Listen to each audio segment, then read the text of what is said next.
2025년 7월 2주차 보여주는 뉴스 시작합니다. 장에게 주요 뉴스입니다. 1. 박정현 의원 무장애 놀이터 설치 위법 대표 발의. 우리나라 놀이터 중 장애 어린이가 이용할 수 있는 무장애 놀이터는 매우 적어 이를 개선하기 위해 박정현 의원이 관련 법 개정안을 발의했습니다.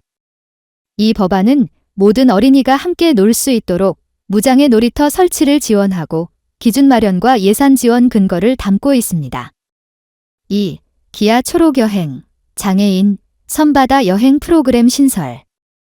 기아와 사단법인 그린라이트, 국립공원공단이 이동이 불편한 장애인을 위한 섬바다 여행 지원 업무 협약을 체결해 장애인도 안전하고 편리하게 자연을 체험할 수 있는 기회를 제공합니다. 해당 프로그램은 매년 4월부터 10월까지 운영되며 초록여행 홈페이지를 통해 신청할 수 있습니다. 3. KBO 디지털 취약계층 위한 현장 입장권 판매 실시. 오는 7월 11일과 12일 이틀간 대전 한화생명 볼파크에서 펼쳐지는 KBO 올스타 프라이데이와 올스타전 당일 만 65세 이상 어르신과 장애인을 위한 현장 티켓 판매가 매표소 3번에서 진행되며 1인당 한 매만 구매할 수 있습니다.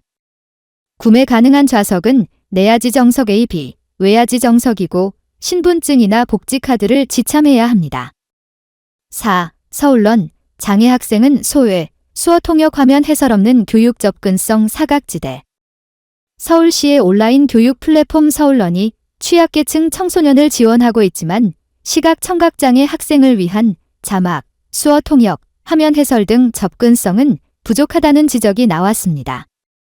이런 상황에서 서울런이 전국으로 확산되면 장애 학생에 대한 차별이 더 넓어질 수 있다는 우려가 제기되고 있습니다. 5. 한국장애인 인권포럼 모니터링 보고서 발표. 국내 언론 여전히 장애인 비하 프레임. 장애인에 대한 국내 언론과 방송 보도가 여전히 부정적이고 차별적인 표현에 머물러 있다는 비판이 나왔습니다. 전문가들은 장애인을 동정이나 문제의 대상으로만 보지 말고 다양한 삶과 목소리를 담는 보도로 바뀌어야 한다고 강조했습니다. 사회복지 정책 지역 뉴스입니다. 경기도 장애인 기회소득 우수 참여자 굿파트너 위촉. 경기도가 지난 6월 26일 2025년 경기도 장애인 기회소득 굿파트너 출범식을 개최하고 장애인 기회소득 사업에 성실히 참여해 긍정적인 변화를 실천한 100명의 도민을 굿파트너로 위촉했다고 밝혔습니다. 강원특별자치도 장애인 체육회 2025 계절 스포츠 하계 캠프 참가자 모집. 강원특별자치도 장애인 체육회가 도내 장애 청소년을 대상으로 하는 2025 계절 스포츠 하계 캠프를 오는 7월 15일부터 18일까지 3박 4일 일정으로 개최한다고 밝혔습니다. 서울시 장애인 일자리 통합지원센터 바리스타 실무교육과정 교육생 모집. 서울시 장애인 일자리 통합지원센터가 오는 7월 23일까지 서울특별시 거주 만 15세 이상 장애인을 대상으로 바리스타 실무교육과정 교육생을 모집한다고 밝혔습니다.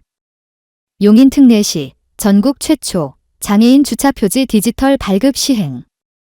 용인특례시가 전국 최초로 지역 내 읍면 동행정복지센터에서 장애인 주차표지를 디지털 방식으로 발급한다고 밝혔습니다. 김해시 장애인 통합 지원 방안 논의. 경남 김해시가 지난 6월 27일 김해시 보건소 보건교육실에서 지역 보건의료복지자원의 효율적 연계와 협력을 모색하기 위한 지역사회 재활협의체 회의를 개최했다고 밝혔습니다. 고흥군 2025년 찾아가는 안전취약계층 안전교육 실시. 전라남도 고흥군이 어린이, 노인, 장애인 등 관내 안전취약계층을 대상으로 찾아가는 안전취약계층 안전교육을 시작했다고 전했습니다. 성동구 거동 불편정보 취약계층 위한 찾아가는 정보화교육 실시. 서울특별시 성동구가 거동이 불편한 어르신과 장애인 등 정보 취약계층을 위한 2025년 찾아가는 정보화 교육을 추진한다고 전했습니다. 강남구 복지급여 탈락 가구 전수조사.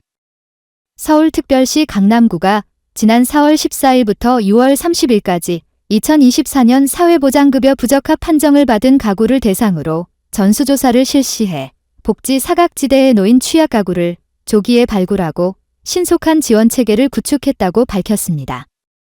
남양주시 발달장애 자녀 부모를 위한 헤어 하모니 미용기술 교육 성료. 남양주시가 장애인 가족 대상 미용기술 교육 프로그램 헤어 하모니 1기 교육을 성공적으로 마무리했다고 전했습니다. 끝으로 가장 많이 본 뉴스입니다. 보건복지부 돌봄통합지원법 시행령 시행규칙 입법 예고. 보건복지부가 지난 6월 11일 의료요양 등 지역 돌봄의 통합지원에 관한 법률의 시행령 및 시행규칙 제정안을 입법 예고하고 오는 7월 21일까지 국민 의견을 수렴한다고 밝혔습니다. 이상으로 보여주는 뉴스를 마칩니다.